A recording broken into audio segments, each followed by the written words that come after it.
اہل سنت پر معمولات اہل سنت کے حوالے سے جو فتوے اور جو الزامات لگائے جاتے ہیں وہ خاص کر کے مسئلہ بدعت کو زیر بحث لایا جاتا ہے۔ ہر معمول میں، ہر عمل میں بدعت کا فتویٰ لگایا جاتا ہے۔ تو یہ جو مضمون انشاءاللہ آج آپ کے سامنے میں بیان کروں گا، اس مضمون کو اگر صحیح طریقے سے سمجھ لیا جائے تو انشاءاللہ تعالی بیسیوں نہیں بلکہ سینکڑوں مسائل اس مضمون سے انشاءاللہ حل ہوں گے۔ بدعت کیا ہے؟ بدعت کا صحیح مفہوم کیا ہے؟ بدعت کی تعریف، بدعت کا لغوی معنی اور بدعت کا شرعی معنی اور بدعت کی تقسیم انشاءاللہ دلائل کی روشنی میں آپ کے سامنے میں عرض کروں گا۔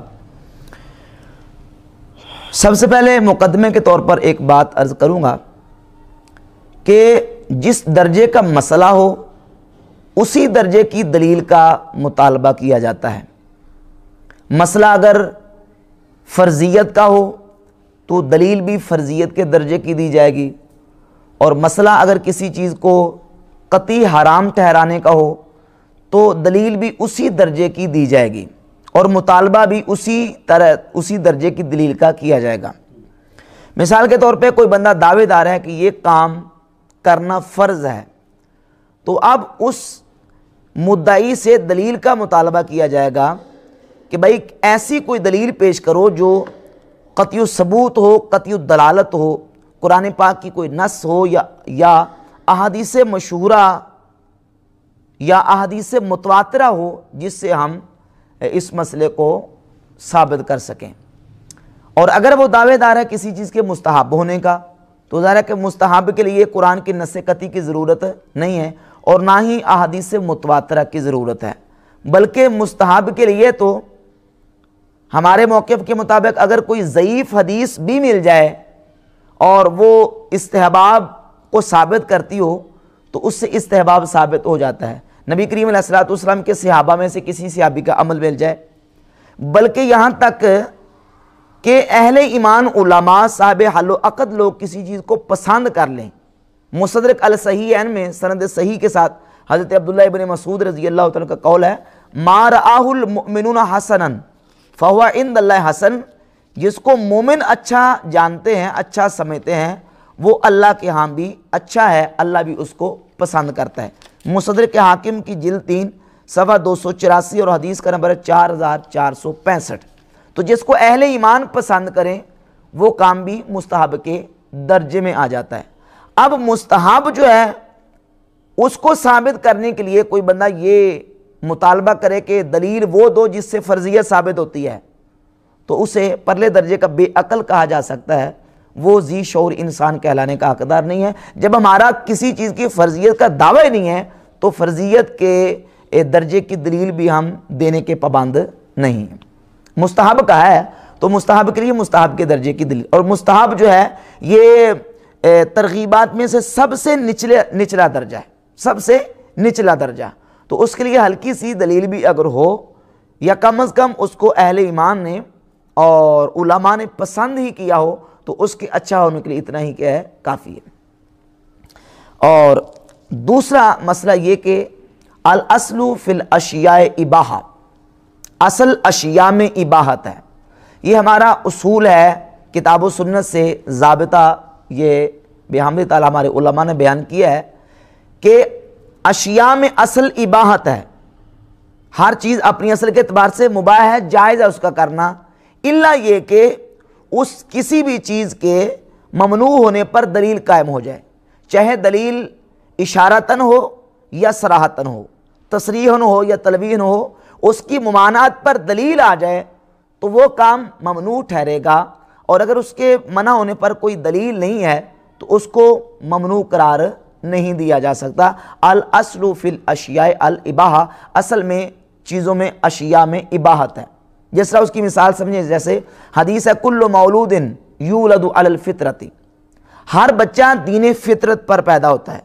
مسند احمد بن حنبل میں اور سنن ابی داؤد میں حدیث موجود ہے سند صحیح کے ساتھ کہ نبی کریم علیہ السلام نے فرمایا کل مولود یولد علی الفطرہ، ہر بچہ دین فطرت پر پیدا ہوتا ہے، فابواہ یحودانہ و ینصرانہ، اس کے ماں باپ اس کو یہودی بنا دیں اور اس کے ماں باپ اس کو عیسائی بنا دیں، اصل میں وہ دین فطرت پر پیدا ہوا. تو اب اس کے ماں باپ نے اس کو یہودی بنا دیا, اس کے ماں باپ نے اس کو بعد میں کیا بنا دیا؟ عیسائی بنا دیا.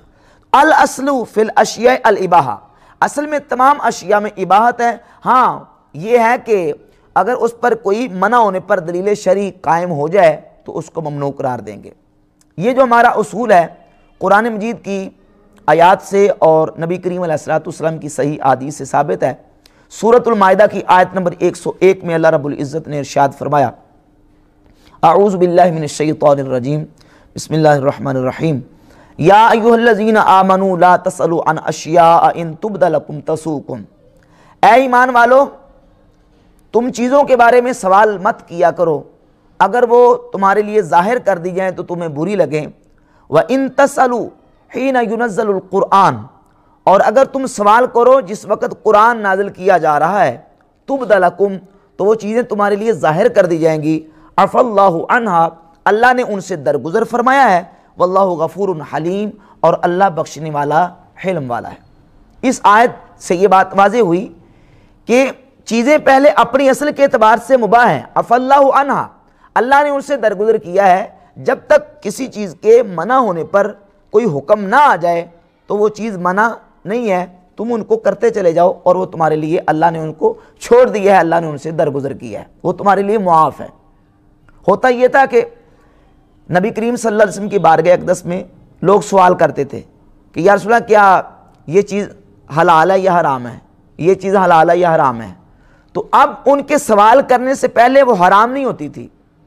جب سوال کرتے تو اللہ رب العزت اس چیز کے بارے میں حرمت کا حکم نازل فرما دیتا کہ یہ تم پر منع کر دی گئی, تم پر حرام کر دی گئی. منع کب ہوئی, حرام کب ہوئی؟ جب اللہ کا حکم آیا. تو اللہ کے حکم آنے سے پہلے وہ حرام نہ تھی. تو اس سے ثابت ہو گیا کہ اصل میں وہ چیز کیا تھی؟ مباح تھی. اور اشیاء میں اصل کیا ہے؟ اباحت ہے, وہ اپنے درجے میں مباح کے درجے میں ہے.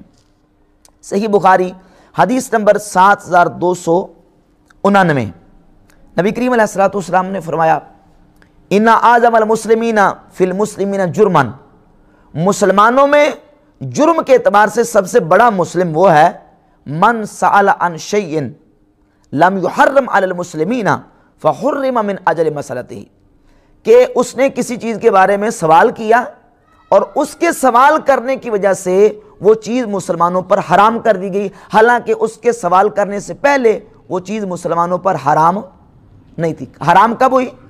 اس کے سوال کرنے کے بعد. جب سوال کیا اللہ نے اس کے حرام ہونے کا حکم نازل فرما دیا. تو معلوم ہوا کہ پہلے وہ چیز مباح تھی, اس کا کرنا جائز تھا. حرام جب ہوئی جب اللہ رب العزت نے اس کے حرام ہونے کا حکم نازل فرمایا. اسی طرح جامع ترمذی میں اور سنن ابن ماجہ کی حدیث نمبر 3367 ہے. سرکار دو عالم علیہ الصلوۃ والسلام نے ارشاد فرمایا, الحلال ما احل اللہ فی کتابہ, حلال وہ ہے جس کو اللہ نے اپنی کتاب میں حلال کر دیا. والحرام ما حرم اللہ فی کتابہ, اور حرام وہ ہے جس کو اللہ نے اپنی کتاب میں حرام کر دیا, یعنی قرآن میں جس کو حرام کر دیا. وما سکت عنہ فہو مما عفا عنہ, جس سے اللہ نے سکوت کیا ہے, یعنی اس کے حرام ہونے کا حکم نازل نہیں فرمایا, وہ معاف ہے, اسے اللہ نے درگزر کیا ہے, وہ تمہارے لیے کرنا کیا ہے؟ جائز ہے. تو ان احادیث سے اور قرآن مجید کی اس آیت سے یہ بات بالکل واضح ہوئی کہ جب تک ممانعت کا حکم نہ آ جائے. اب یہ بھی سمجھیں کہ ممانعت جو ہے وہ دو طرح کی ہے, یا صراحتاً ہوگی یا اشارتاً ہوگی. اب یہ مراتب ہیں, درجات ہیں. کبھی ممانعت عبارت النص سے ثابت ہوتی ہے, اشارت النص سے ہوتی ہے, دلالت النص سے ہوتی ہے, اقتضاء النص سے ہوتی ہے. تو وہ جو ممانعت ہے اشارتاً یا صراحتاً ثابت ہو جائے تو وہ چیز ممنوع ہے, اور اگر اس کی ممانعت نہ آئے تو اس چیز کو منع نہیں کہہ سکتے, اس کو حرام قرار نہیں دے سکتے.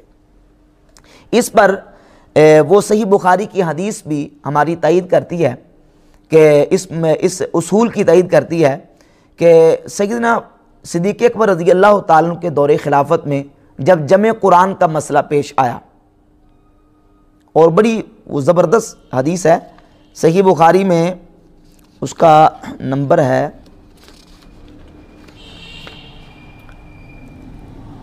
4986, سیدنا عمر فاروق رضی اللہ تعالیٰ عنہ حضرت ابوبکر صدیق کے پاس آئے اور کہا کہ آپ کو پتہ ہے کہ قرآن کے حافظ، قرآن کے قاری شہید ہوتے جا رہے ہیں، تو آپ حفاظ کو اور قاریوں کو جمع کرو اور قرآن مجید کو ایک جگہ پہ جمع کر لیں۔ تو حضرت صدیق اکبر رضی اللہ تعالیٰ عنہ نے جب حضرت عمر کا مشورہ سنا تو ایک جملہ ارشاد فرمایا کیف تفعل شیئا لم یفعلہ رسول اللہ صلی اللہ علیہ وسلم، اے عمر تم وہ کام کیسے کرو گے جو کام رسول اللہ صلی اللہ علیہ وآلہ وسلم نے نہیں کیا؟ تو حضرت عمر نے حضرت ابوبکر صدیق کو جواب دیا، ھذا واللہ خیر، اے ابو بکر یہ کام رسول اللہ نے نہیں کیا لیکن اللہ کی قسم یہ کام اچھا ہے۔ یہ کام کیا ہے؟ اچھا، ھذا واللہ خیر۔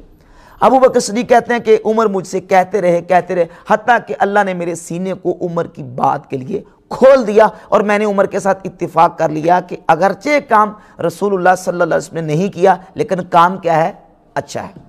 پھر انہوں نے حضرت زید بن ثابت سے کہا اور ان کے ساتھ بات جب ہوئی تو انہوں نے بھی کہا کہ کیف تفعلون شیئا لم یفعلہ رسول اللہ صلی اللہ علیہ وسلم، اے ابو بکر عمر تم وہ کام کیسے کرو گے جو کام رسول اللہ صلی اللہ علیہ وسلم نے نہیں کیا؟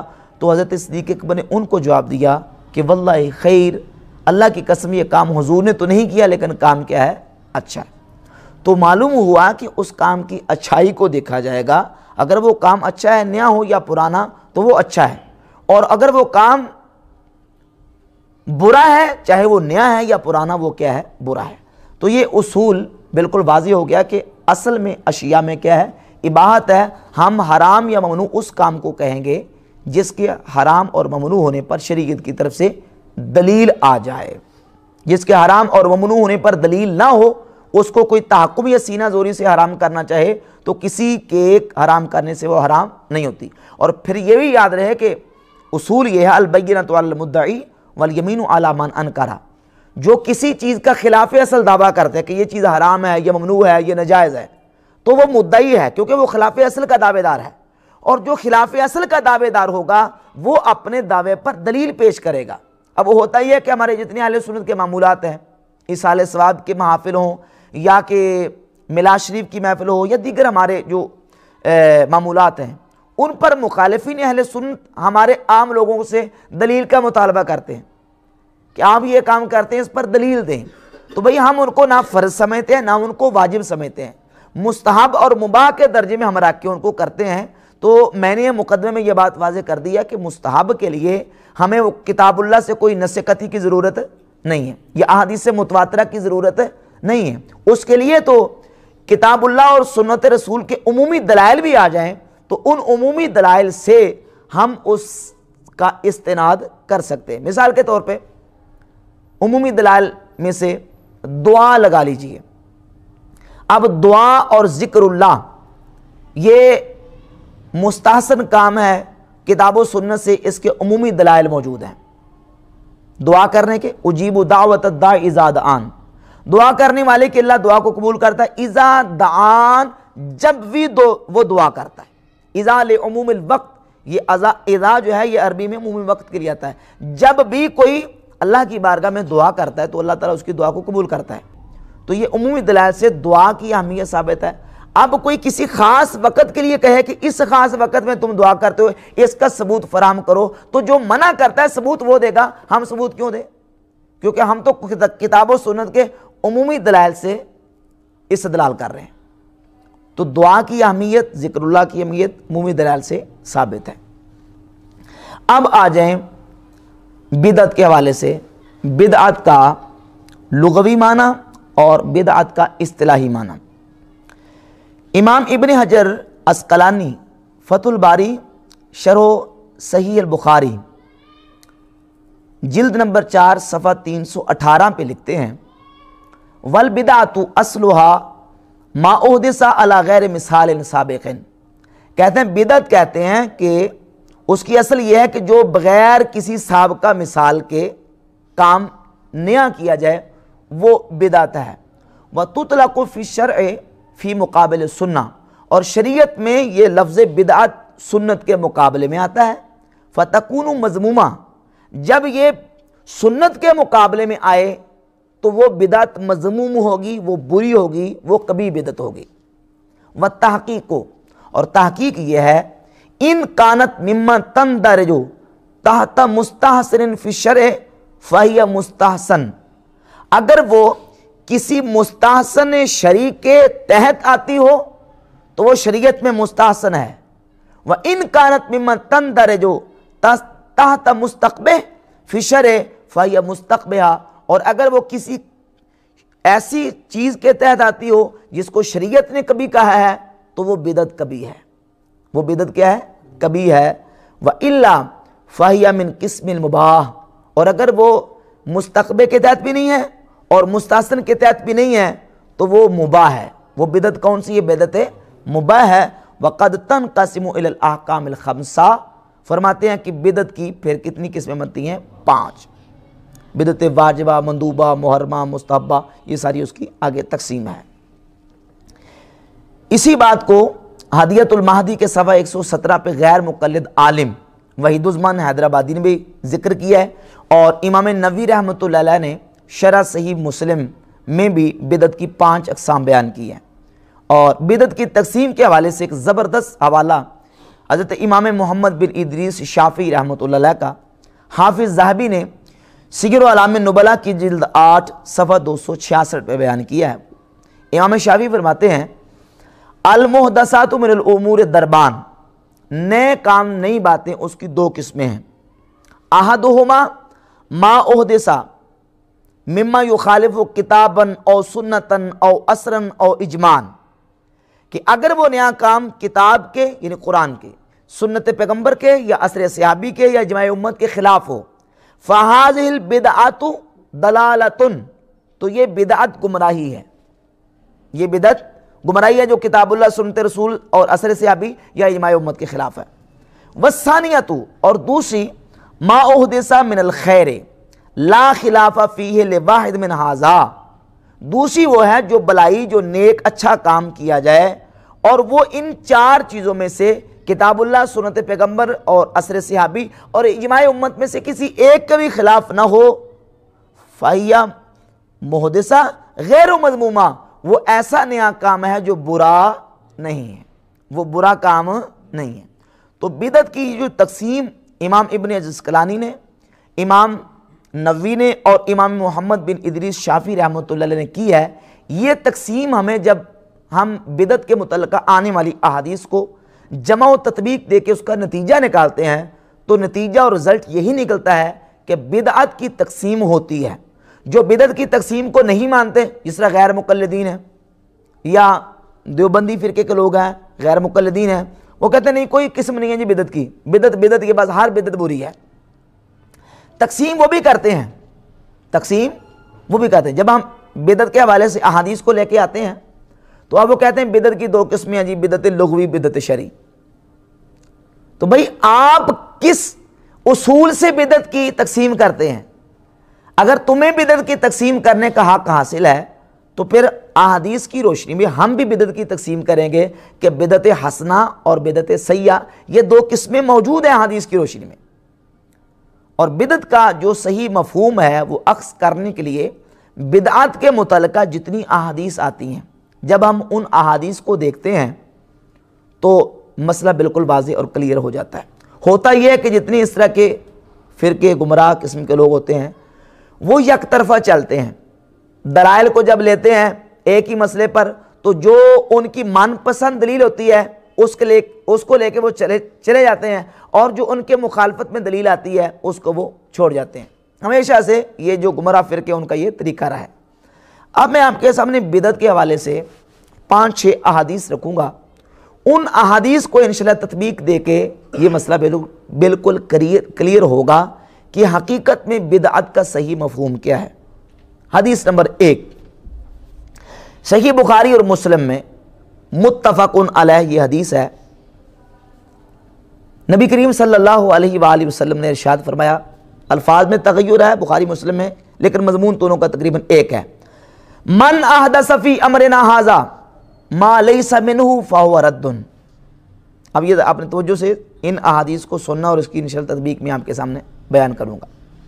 جس نے ہمارے اس امر میں کوئی کام نکالا ما لیسا منہ جو اس سے نہیں ہے فہو رد وہ کیا ہے مردود ہے. حدیث نمبر 1. حدیث نمبر 2 سنن ابی داؤد حدیث کا نمبر ہے 4607. جامع ترمذی حدیث کا نمبر ہے 2676. نبی کریم صلی اللہ علیہ وآلہ وسلم نے اپنے صحابہ کرام علیہ رضوان کو مخاطب کر کے ارشاد فرمایا اوصیکم بتقوی اللہ والسمع والطاعت، میں تمہیں اللہ کے ڈر کی وصیت کرتا ہوں، اللہ کے ڈر کا حکم دیتا ہوں، والسمع والطاعت اور اطاعت کا حکم دیتا ہوں. فَإِنَّهُ مَنْ يَعِشْ مِنْكُمْ بَعْدِي، تم میں سے جو میرے بعد زندہ رہے گا فَسَيَرَى اخْتِلَافًا كَثِيرًا، وہ میرے بعد بہت زیادہ اختلاف دیکھے گا. فَعَلَيْكُمْ بِسُنَّتِي وَسُنَّتِ الْخُلَفَاءِ الرَّاشِدِينَ، تم پر میری اور میرے خلفاء راشدین کی سنت لازم ہے. یہ حضور نے کن کو حکم دیا؟ نبی کریم علیہ السلام نے اپنے صحابہ کو حکم دیا کہ تم میں سے جو میرے بعد زندہ رہے گا وہ کثیر اختلاف دیکھے گا. جب اختلاف پیدا ہوں میرے بعد تمہارے سامنے تو تم نے کیا کرنا ہے؟ تم پر میری اور میرے خلفاء راشدین کی سنت لازم ہے. فَإِنَّ كُلَّ مُحْدَثَةٍ بِدْعَةٍ، یہ جو لفظ عام طور پہ اتنا حصہ پڑھا جاتا ہے اِنَّ كُلَّ مُحْدَثَةٍ بِدْعَةٍ، کہ ہر نئی چیز بدعت ہے، وَكُلَّ بِدْعَةٍ ضَلَالَةٍ، اور ہر بدعت گمراہی ہے. یہ اتنا حصہ بس پڑھا جاتا ہے. اس کا سیاق کلام کیا ہے، پس منظر کیا ہے، اس کے مخاطب اولین مخاطب کون ہے، اور یہ کس دور کے بارے میں نبی کریم علیہ السلام نے صحابہ کو آگاہ فرمایا. یہ حدیث کا جو شان ورود ہے سیاق کلام اس بات کو متعین کرتا ہے کہ حضور علیہ السلام نے صحابہ کے دور میں اٹھنے والی بدعات اور صحابہ کے دور میں پیدا ہونے والی جو بدعات تھیں ان کی طرف صحابہ کرام علیہ رضوان کو متنبہ کیا کہ ان سے متنبہ ہو جاؤ، میرے بعد تم میں سے جو زندہ رہے گا وہ کثیر اختلاف دیکھے گا. اور پھر صحابہ کے دور میں اختلاف ہوا، اور وہ اختلاف جو ہوا وہ کون سا اختلاف تھا؟ ظاہر ہے کہ صدیق اکبر رضی اللہ عنہ کے دور میں بہت سارے لوگ مرتدین میں شامل ہو گئے، مرتد ہو گئے، زکوٰۃ کا انکار کر دیا، اور کوئی لوگ ایسے تھے جو نبوت کے مدعی مسلمہ کذاب کے ساتھ مل گئے. دیگر اس طرح کے لوگ جو ہے وہ اختلاف کا شکار ہوئے. اور امام بخاری نے صحیح بخاری میں حضرت قبیصہ سے وہ روایت بیان کی ہے کہ صدیق اکبر رضی اللہ عنہ کے دور میں لوگ مرتد ہوئے اور صدیق اکبر رضی اللہ تعالیٰ نے ان کے ساتھ قتال کیا. ابن تیمیہ غیر مقلدین کے مقتدا ہیں، پیشوا ہیں. فتاوی ابن تیمیہ کی جلد 28 صفحہ نمبر 476 پہ لکھتے ہیں جن بدعات کی طرف حضور نے اشارہ کیا، پیشگوئی کی، وہ کون سی بدعات تھی؟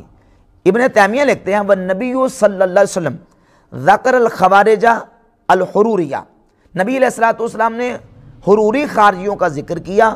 لأنہم اول صنف من اہل البدع، کیونکہ خارجی وہ پہلی قسم ہے بدعتیوں کی جو نبی کریم علیہ السلام کی پیشگوئی کے مطابق سب سے پہلے امت میں نکلی. خرجوا بعدہ، جو حضور کے بعد نکلے، بل اولہم خرج فی حیاتہ، بلکہ خارجی وہ بدعتی ہیں جو حضور کی حیات طیبہ میں نکل چکے تھے. حضور کی ظاہری حیات طیبہ میں خارجی جو ہیں وہ پیدا ہو چکے تھے. فذکرہم لقربہم من زمانہ، نبی علیہ السلام نے اپنے زمانہ کے قریب ہونے کی وجہ سے ان بدعتیوں کا ذکر فرمایا. تو بدعت کی دو قسمیں اس اعتبار سے بھی ہوتی ہیں، بدعت اعتقادی اور بدعت عملی. اور جتنی احادیث بدعت کے بارے میں ہیں ان کا اولین مصداق وہ لوگ ہیں جو بدعت اعتقادی کے مرتکب ہوئے، یعنی گمراہ ہوئے، جنہوں نے بدعتی عقیدے نکالے اللہ رب العزت کے بارے میں، انبیاء کے بارے میں، اور دیگر جو مسلمانوں کے متفقہ عقائد تھے ان کے برعکس انہوں نے جو عقیدے بدعتی نکالے ہیں. بدعت کی جتنی مذمت کی احادیث ہیں وہ سب سے پہلے ان کا پہلا مصداق وہ بدعتی اور گمراہ عقیدے ہیں. اور ان میں سے گمراہ عقیدوں میں سے پہلا عقیدہ کون سا ہے؟ خوارج کا. خوارج کا فرقہ یہ بدعتیوں میں سے پہلے بدعتی ہیں جو اسلام میں پہلی بدعت نکلی ہے. ابن تیمیہ فتاوی کی جلد 3 صفحہ 279 پہ لکھتے ہیں اول بدعت حدثت فی الاسلام، اسلام میں سب سے پہلی بدعت جو پیدا ہوئی ہے، نکلی ہے، بدعت الخوارج و شیعہ، وہ خارجیوں کی اور شیعوں کی بدعت ہے۔ تو معلوم ہوا کہ بدعت جو ہے وہ اس کا پہلا جو وعید کا مصداق ہے وہ بدعت اعتقادی ہے۔ اب وہ بدعت والی حدیثیں پڑھ کے تیجا، ساتہ، چالیسواں اور جنازے کے بعد دعا اور ذکر اذکار کی محفلیں ان پہ فٹ کرتے ہیں، حالانکہ جو بد اعتقادیاں ان لوگوں نے نکالی ہیں ان کو وہ بھولے بیٹھے ہیں کہ نبی مر کے مٹی میں مل گئے۔ یہ عقیدہ جو تقیۃ الایمان میں اسماعیل دہلوی نے لکھا ہے، یہ عقیدہ مجھے بتائیں کہ یہ عقیدہ بدعتی عقیدہ نہیں ہے؟ کیا یہ صحابہ کا عقیدہ ہے، تابعین کا عقیدہ، یا امت کے اسلاف امت میں سے کسی کا یہ عقیدہ ہے کہ انبیاء نعوذ باللہ مر کے مٹی میں مل گئے؟ یا نبی بڑے بھائی ہم چھوٹے بھائی، نبی کی تعظیم بڑے بھائی کسی کیجئے، یہ عقیدہ کیا صحابہ، تابعین، اتباع تابعین، ائمہ مجتہدین کا عقیدہ ہے؟ نہیں ہے۔ تو یہ بدعتی عقیدہ ہے، اور بدعت کی احادیث اصلاً جو ہے وہ اس کا پہلا مصداق مذمت کا یہ بدعتی عقیدے ہیں جو ان لوگوں نے نکالے ہوئے ہیں۔ تو اسلام میں جو پہلی بدعت نکلی ہے وہ عمل کی بدعت نہیں ہے، وہ کون سی بدعت ہے؟ عقیدے کی بدعت ہے۔ اچھا جی، 2 حدیثیں ہوگی، اس کے ساتھ اب تیسری حدیث، صحیح مسلم جلد نمبر 1 صفحہ 327 جو قدیمی کتب خانہ سے ہے، اور حدیث کا نمبر ہے 2351۔ یہ حدیث ذرا یہ بھی تفصیل کے ساتھ انشاءاللہ بیان کروں گا۔ نبی کریم علیہ السلام نے ارشاد میں، حدیث طویل ہے، جو ہمارا مستدل ٹکڑا ہے وہ میں آپ کے سامنے پیش کروں گا۔ من سن فی الاسلام سنتن حسنتن، جس نے اسلام میں کوئی اچھا طریقہ ایجاد کیا، فلہ اجرہا، تو اس ایجاد کرنے والے کو اس ایجاد کرنے کا اجر ملے گا، وَأَجْرُ مَنْ عَمِلَ بِهَا مِنْ غَيْرِ أَنْ يَنْقُصَ مِنْ أُجُورِهِمْ شَيْءٍ، اور جتنے لوگ قیامت تک اس پر عمل کریں گے ان تمام کے عمل کے مطابق اس ایجاد کرنے والے کو اس کا ثواب ملے گا۔ اور فرمایا مَنْ سَنَّ فِي الْإِسْلَامِ سُنَّةً سَيِّئَةً، اور جس نے اسلام میں کوئی برا طریقہ ایجاد کیا، كَانَ عَلَيْهِ وِزْرُهَا وَوِزْرُ مَنْ عَمِلَ بِهَا، تو اس پر اس کا گناہ ہوگا، اور قیامت تک جتنے لوگ وہ برا کام کریں گے ان تمام کے برابر اس برا کام ایجاد کرنے والے کو اس کے ذمہ گناہ ڈلے گا۔ اب یہ جو حدیث ہے، یہ حدیث بھی بالکل اس بات کو واضح کرتی ہے کہ اچھا کام اگر کوئی کرتا ہے، اس کام میں اچھائی ہو تو وہ کام اچھا ہے، اس کی حدیث میں تعریف کی گئی ہے۔ اس کو محض نیا ہونے کی بنیاد پر جو ہے وہ برا کہہ کے رد کر دینا، حدیث اس کی اجازت نہیں دیتی۔ اب اس سلسلے میں غیر مقلدین جو اوچھے ہتھ کنڈے استعمال کرتے ہیں وہ یہ ہے، وہ کہتے ہیں دیکھیں یہ جو آیا نا حدیث میں من سنہ، سنہ کا معنی جو ہے یہ کسی سنت کو جاری کرنا ہے۔ وہ سنت مٹ چکی تھی، سنت مردہ ہو چکی تھی، اس سنت کو دوبارہ زندہ کرنا، جو زندہ کرے گا اس سنت کو تو اس کو اس کا ثواب ملے گا۔ حالانکہ اس کا یہ مطلب بالکل نہیں ہے۔ اگر آپ یہ کہتے ہیں کہ من سنہ فی الاسلام میں سنتن حسنتن سے مراد اصطلاحی سنت ہے، یعنی نبی کریم علیہ السلام کی سنت، تو اگلا حصہ حدیث کا بتاتا ہے کہ اس سے مراد اصطلاحی سنت نہیں ہے۔ اب پہلا حصہ کیا ہے کہ من سنہ فی الاسلام میں سنتن حسنتن، اور دوسرا حصہ ہے من سنہ فی الاسلام میں سنتن سیئتن۔ تو اس کا نتیجہ یہ نکلے گا کہ نعوذ باللہ کہ نبی کریم علیہ السلام کی کوئی سنت بری بھی ہے؟ کیا کوئی مسلمان ایسا تصور کر سکتا ہے؟ ہرگز نہیں۔ حضور کی سنت تو اچھی ہے، لہذا معلوم ہوا ہے دونوں جملوں کو تقابل کر کے کہ یہاں سنت سے مراد اصطلاحی سنت نہیں ہے، بلکہ سنت سے مراد کیا ہے؟ طریقہ ہے۔ جس نے کوئی اچھا طریقہ ایجاد کیا اس کو اس کا ثواب ملے گا، اور جس نے کوئی برا طریقہ ایجاد کیا تو اس کو اس کا کیا ملے گا؟ گناہ ملے گا۔ اب لفظ سنہ، اس کا معنی کیا ہے؟ اور سنہ جو ہے وہ اوجدہ احدث کے معنی میں استعمال ہوتا ہے۔ ہمارا یہ موقف ہے، اور یہ ہمارا موقف، یہ معنی، یہ مفہوم احادیث سے ماخوذ ہے۔ صحیح بخاری حدیث نمبر 3335 ہے۔ حدیث میں نبی کریم علیہ السلام نے ارشاد فرمایا کہ لا تقتل نفس ظلما الا کان علی ابن آدم کفل من دمہا، جو بھی جان دنیا میں قتل کی جاتی ہے تو اس کے قتل کا گناہ آدم علیہ السلام کے بیٹے کے ذمہ ڈالا جاتا ہے، لأنہ اول من سن القتل، کیونکہ قبیل وہ شخص تھا جس نے سب سے پہلے قتل کا طریقہ ایجاد کیا۔ قتل کا طریقہ، اب لفظ ہے سن القتل، اگر کوئی بندہ کہے سنہ کا معنی ہے کسی مردہ سنت کو زندہ کرنا، تو قبیل نے کون سی مردہ سنت کو زندہ کیا ہے؟ یہاں معنی کیا ہے؟ ایجاد کرنا۔ قتل کا طریقہ سب سے پہلے اس نے ایجاد کیا تھا، اس لیے جو بھی دنیا میں قتل کرے گا اس قاتل کا گناہ جو ہے آدم علیہ السلام کے اس بیٹے کے نامہ اعمال میں ڈالا جائے گا۔ ایک اور دلیل صحیح بخاری سے، حدیث نمبر ہے 3045، سیدنا خبیب صحابی رضی اللہ تعالیٰ عنہ جب مشرکین ان کو سولی دینے لگے نا، تو انہوں نے مشرکین سے کہا کہ ٹھہرو، مجھے پھانسی سے پہلے، سولی سے پہلے 2 رکعت نفل پڑھ لینے دو۔ اب یہ پھانسی سے پہلے 2 رکعت نفل پڑھنے کا نہ تو حکم تھا اور نہ ہی ظاہر ہے کہ سنت اس کو کہہ نہیں سکتے، تو حضرت خبیب رضی اللہ تعالیٰ عنہ نے جب پھانسی سے پہلے 2 رکعت سنت پڑھی تو امام بخاری اس کو لے کے ہیں کہ ہوا سن الرکعتین لکل امر مسلم قتل صبرا، کہتے ہیں کہ ہر اس مسلمان کے لیے جو صبرن قتل کیا جائے، حضرت خبیب نے سن الرکعتین 2 رکعت پھانسی کے وقت پڑھنا ایجاد کی ہیں۔ یہاں سنہ کا معنی کیا ہے؟ ایجاد کرنا۔ مردہ سنت کو زندہ کرنا یہاں معنی نہیں ہے، بلکہ سنہ کا معنی کیا ہے؟ ایجاد کرنا۔ احدثا، احداث، پیدا کرنا، ایجاد کرنا۔ تیسری دلیل ہے سنہ کے ایجاد اور احداث کے معنی میں ہونے پر، سنن ابی داؤد حدیث نمبر 506، مسند احمد ابن حنبل جلد 5 صفحہ 246 اور السنن الکبری میں بھی یہ حدیث تغیر الفاظ کے ساتھ موجود ہے کہ حضرت سیدنا معاذ ابن جبل رضی اللہ تعالیٰ عنہ نبی کریم علیہ السلام کی بارگاہ اقدس میں سرکار نماز پڑھا رہے تھے، تو یہ صحابی لیٹ آئے تاخیر سے، ان کی کچھ رکعتیں رہتی تھی۔ جب نبی کریم علیہ السلام نے نماز سے سلام پھیرا تو حضرت معاذ ابن جبل نے جو ان کی رکعتیں رہتی تھیں، نماز پڑھنے کے بعد سرکار کے سلام پھیرنے کے بعد وہ کھڑے ہو گئے، اور کھڑے ہونے کے بعد انہوں نے اپنی جو رکعتیں رہتی تھیں ان کو پورا کیا۔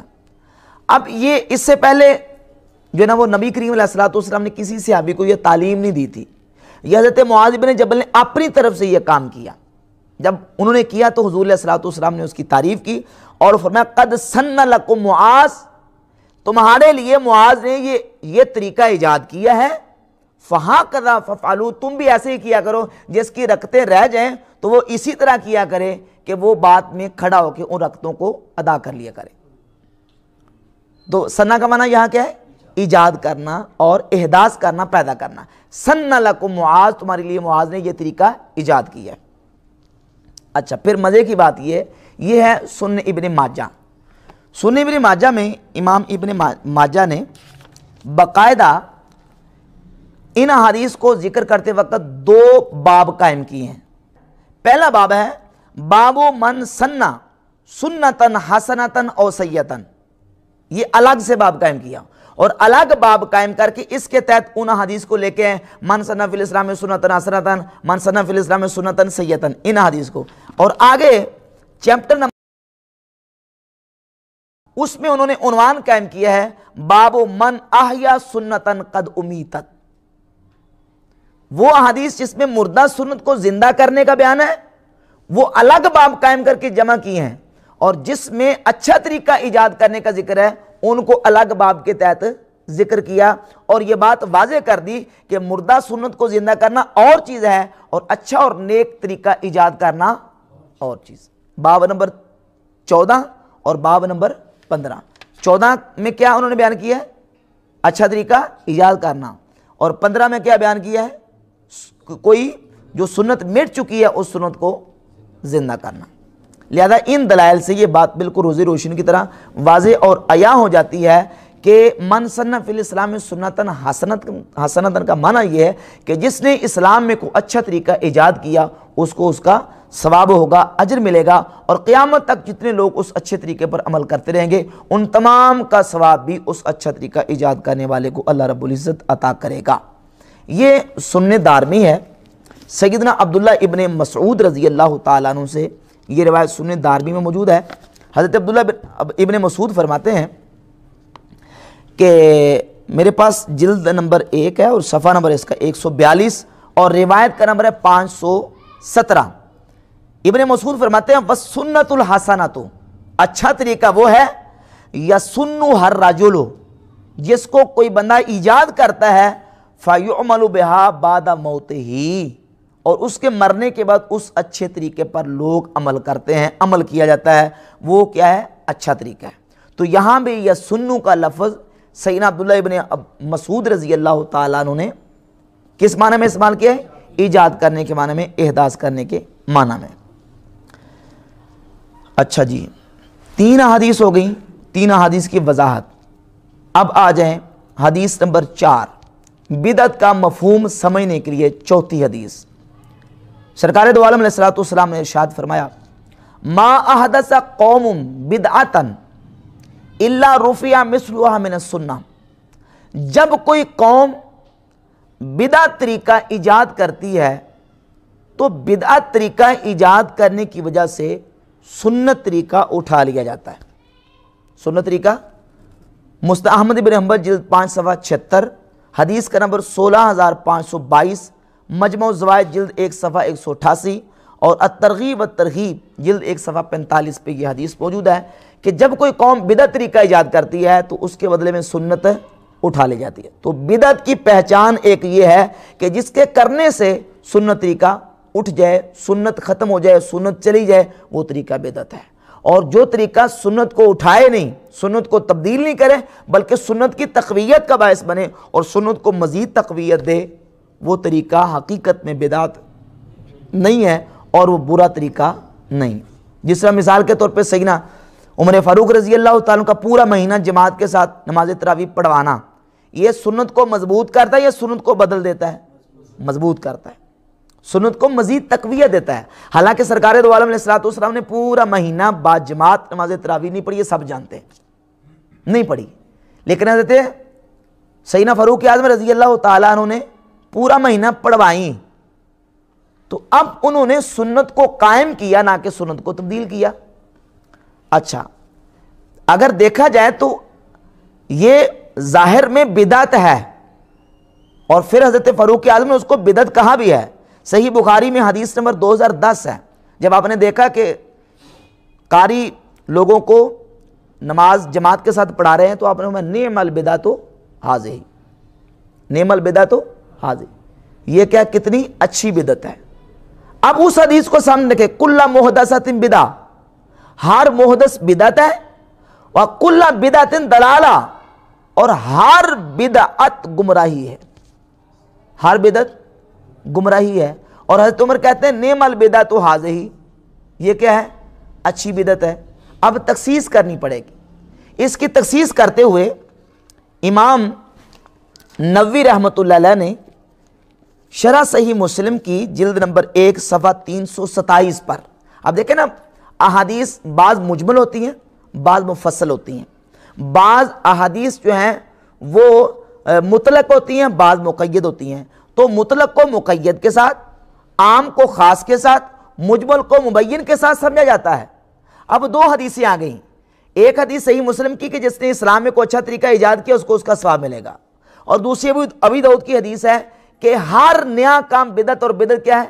گمراہی ہے۔ جب ان 2 حدیثوں کو ہم دیکھتے ہیں تو یہ امام نووی رحمۃ اللہ علیہ شرح صحیح مسلم کی جلد 1 صفحہ 327 پہ لکھتے ہیں، فرماتے ہیں کہ وفی ھذا الحدیث تخصیص قولہ صلی اللہ علیہ وسلم من سن فی الاسلام والی حدیث جو ہے، اس حدیث سے نبی کریم علیہ السلام کی اس حدیث کی تخصیص ہوتی ہے کل محدثۃ بدعہ وکل بدعۃ ضلالہ، اس حدیث کی کہ ان المراد بہل محدثات الباطلہ والبدع المذمومہ، یہ جو کہا گیا کہ ہر محدث بدعت ہے، اس ہر محدث سے مراد کون سا ہے؟ وہ محدث ہے جو باطل ہے۔ سمجھ آ رہی بات؟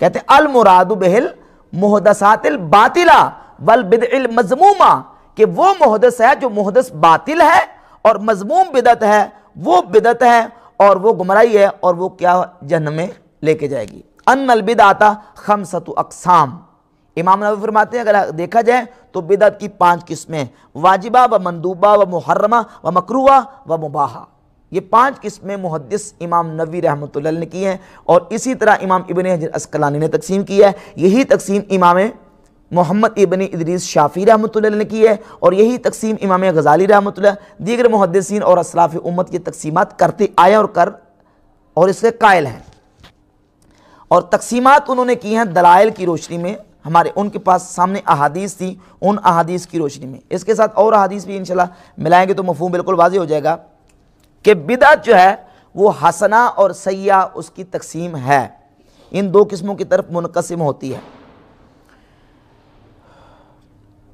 امام ابن حجر عسقلانی نے فتح الباری شرح صحیح بخاری کی جلد نمبر 3 میں سیدنا عبداللہ ابن عمر رضی اللہ تعالیٰ سے 2 احادیث کو ذکر کیا اور ساتھ لکھا کہ وہ اسناد صحیح ہیں، دونوں کی سندیں صحیح ہیں۔ صلاۃ الضحیٰ نماز چاشت کے حوالے سے ذکر فرماتے ہیں کہ نماز چاشت کی حیثیت کیا ہے۔ حضرت عبداللہ بن عمر رضی اللہ عنہ کا موقف یہ تھا کہ نماز چاشت رسول اللہ صلی اللہ علیہ وسلم نے پڑھی نہیں ہے۔ سیداتنا عائشہ صدیقہ رضی اللہ تعالیٰ عنہ ام المومنین، ان کا بھی موقف یہ تھا کہ نبی کریم علیہ السلام نے نماز چاشت نہیں پڑھی، اور دیگر صحابہ سے بھی منقول نہیں ہے، صرف 1-2 صحابہ جن سے نماز چاشت کا ذکر منقول ہے۔ تو ان صحابہ کا موقف یہ تھا کہ نماز چاشت رسول اللہ صلی اللہ علیہ وسلم نے نہیں پڑھی۔ تو جو لوگ نماز چاشت پڑھتے تھے ان کے بارے میں جب عبداللہ بن عمر سے پوچھا جاتا کہ یہ جو پڑھتے ہیں ان کے بارے میں آپ کا کیا موقف ہے، تو امام ابن حجر عسقلانی فتح الباری کی جلد 3 صفحہ 67 پہ کتاب التہجد باب میں وہ ذکر کرتے ہیں کہ روا سعید بن منصور باسناد صحیح، محدث سعید ابن منصور نے سند صحیح کے ساتھ حضرت مجاہد سے، وہ عبداللہ بن عمر سے روایت کرتے ہیں۔ عبداللہ بن عمر فرماتے ہیں انہا محدثہ، یہ صلاۃ الضحیٰ نماز چاشت یہ محدث ہے، نہیں نکالی گئی ہے، لیکن من احسن ما احدثو، جو لوگوں نے نئی باتیں نکالی ہیں ان میں سے احسن اور بہتر کام ہے۔ یہ کیا ہے نیا، لیکن کیا ہے، بہتر کام ہے۔ اور اسی صفحے پہ لکھتے ہیں روا ابن ابی شیبہ باسناد صحیح، کہ امام ابن ابی شیبہ نے سند صحیح کے ساتھ روایت کیا ہے۔ حضرت عبداللہ بن عمر سے پوچھا گیا، راوی عارج کہتے ہیں سألت ابن عمر عن صلاۃ الضحیٰ، میں نے عبداللہ بن عمر سے نماز چاشت کے بارے میں پوچھا تو آپ نے فرمایا بدعۃ و نعم البدعۃ، ہے بدعت لیکن اچھی بدعت ہے بدعت لیکن اچھی بدعت۔ جب کل محدثۃ بدعہ ہے، ہر بدعت گمراہی ہے۔ حضرت عمر بھی کہتے ہیں نماز تراویح اچھی بدعت، عبداللہ بن عمر کہتے ہیں صلاۃ الضحیٰ اچھی بدعت، اور پھر آگے حدیث آتی ہے سیدہ عائشہ صدیقہ سے، حدیث کا نمبر ہے 1177 1177۔ حضرت عائشہ صدیقہ فرماتی ہیں کہ ما رأیت رسول اللہ صلی اللہ علیہ وسلم سبح صبحۃ الضحیٰ، میں نے حضور کو کبھی بھی نماز چاشت نہیں پڑھتے دیکھا، میں نے حضور کو نماز چاشت کبھی پڑھتے نہیں دیکھا۔ وَإِنِّي لَأُصَبِّحُهَا، حضور کو پڑھتے میں نے نہیں دیکھا لیکن میں پڑھتی ہوں۔ تو جب حضور نے نہیں کیا تو وہ کیوں کرتی تھی؟ ان کا موقف بالکل واضح تھا کہ نبی کریم علیہ السلام نے ایک کام اگر نہیں کیا تو سرکار کے نہ کرنے سے وہ حرام اور ناجائز نہیں ہوتا۔ اگر حرام اور ناجائز ہوتا اور وہ بدعت مذمومہ ہوتا تو پھر نماز تراویح حضور نے پورا مہینہ نہیں پڑھی، وہ بدعت مذمومہ ہونی چاہیے تھی لیکن وہ بدعت مذمومہ نہیں ہے۔ صلاۃ الضحیٰ عبداللہ بن عمر کے نزدیک سرکار کی سنت سے ثابت نہیں ہے، ان کے موقعوں کے مطابق یہ بدعت بری ہونی چاہیے تھی، لیکن وہ کہتے ہیں نعمت البدعۃ، یہ کیا ہے، اچھی بدعت ہے۔ سیدہ عائشہ فرماتی ہیں حضور نے نماز چاشت نہیں پڑھی لیکن انی لأصبحها، میں اس کو پڑھتی ہوں۔ اور صدیق اکبر رضی اللہ عنہ کو جو حضرت عمر نے جواب دیا ہے صحیح بخاری میں کہ وہ کہتے ہیں کیف تفعل شیئا لم یفعلہ رسول اللہ صلی اللہ علیہ وسلم، جو کام رسول اللہ نے نہیں کیا تم کیسے کرو گے؟ فرمایا کہ ھذا واللہ خیر، ھذا واللہ خیر، کہ یہ کام کیا ہے، اچھا ہے۔ حضور نے نہیں کیا لیکن کام کیا ہے، اچھا ہے۔ کیوں اچھا ہے؟ کہ اگر حضور نے کیا نہیں ہے تو نبی کریم علیہ الصلوۃ والسلام کی طرف سے ممانعت بھی، منع بھی نہیں ہے، اس کو روکا بھی نہیں گیا، اور وہ کسی سنت کے خلاف بھی نہیں ہے، اور دین کا کوئی مسئلہ اسے تبدیل نہیں ہوتا بلکہ اس سے دین کا فائدہ ہے، دین کی بہتری ہے، دین کا اس سے فائدہ ہوگا۔ ھذا واللہ خیر، لہذا یہ شبہ صحابہ کے دور میں پیش ہو کر رد ہو چکا، جو کہتے ہیں کہ جو کام نبی کریم علیہ السلام نے نہیں کیا وہ جو ہے وہ حرام ہے، وہ بدعت ہے، یہ صحابہ کے دور میں پیش ہو کے مسئلہ رد ہو چکا کہ یہ مسئلہ ہی نہیں ہے کہ حضور نے نہیں کیا تو وہ مردود ہے۔ وہ کہتے ہیں نہیں کیا تو ہے تو اچھا ہے نا، جو اچھا ہے وہ کیا ہے؟ اچھا ہے، چاہے وہ نیا ہو چاہے وہ کیا ہو، پرانا ہو۔ ایک اور ساتھ حدیث ملا لیں، صحیح بخاری کی حدیث نمبر 915۔ اب یہ میں نے جو موقع پیش کیا تھا نا کہ احادیث کو جمع کریں، جمع کر کے تطبیق دے کے بدعت کا مسئلہ واضح ہوگا۔ یہ نہیں ہے کہ ایک حدیث اِنَّ کُلَّ مُحْدَثَةٍ بِدْعَۃٌ یہ حدیث رٹ لی اور باقی کو چھوڑ دیا۔ ہر بدعت گمراہی ہے، یہ ٹھیک ہے اپنی جگہ پہ۔ اگر تخصیص نہیں کرتے کہ بدعت سے مراد بدعت مذمومہ ہے تو پھر حضرت عمر کا نماز تراویح پڑھنا یہ بدعت مذمومہ ٹھہرے گا، کیونکہ ہر بدعت جو ہے، سمجھ آ رہی بات کی، ہر بدعت جو ہے، جبکہ سنی، دیوبندی، غیر مقلد وہابی سب نماز تراویح پورا مہینہ پڑھتے ہیں، تو اللہ کے نبی علیہ السلام نے تو نہیں پڑھی نا۔ اور پھر نبی کریم علیہ السلام کا جو حکم ہے کہ من احدث فی امرنا، یہ من کلمہ عموم کا ہے، عربی زبان میں عموم کے لیے آتا ہے، اس میں کوئی شخص خاص نہیں ہے، سب کے لیے ہے کہ جو بھی ہمارے دین میں کوئی ایسا کام نکالے گا جو اس میں سے نہیں ہے وہ مردود ہے۔ تو یہ نہیں ہے کہ صحابہ اگر نکالیں تو وہ قبول ہے، یہ تو حکم سب کے لیے ہے، بلکہ اس حدیث کا اولین مخاطب حضور کے صحابہ ہیں۔ سرکار نے سب سے پہلے حکم صحابہ کو دیا ہے کہ صحابہ کو بھی یہ حکم ہے کہ تم نے بدعت ایجاد نہیں کرنی۔ تو اگر صحابہ کو بدعت ایجاد کریں گے تو کیا وہ مقبول ہو جائے گی؟ یہ آخر میں کہتے نہیں یہ صحابی اگر کام کرتا ہے تو وہ جائز ہے۔ بھائی اس کا مطلب یہ نکلا کہ صحابہ کو بدعتیں ایجاد کرنے کی اجازت ہے؟ صحابہ کو یہ حضور نے اتھارٹی دی ہے کہ تم بدعت ایجاد کر سکتے ہو؟ ہرگز نہیں۔ تو صحابہ اگر کوئی عمل کرتے ہیں تو ان سے ہم استناد کریں گے، ان کے عمل کو دلیل پکڑ کے حدیث کا مفہوم سمجھیں گے کہ حدیث کا اصل مفہوم کیا ہے۔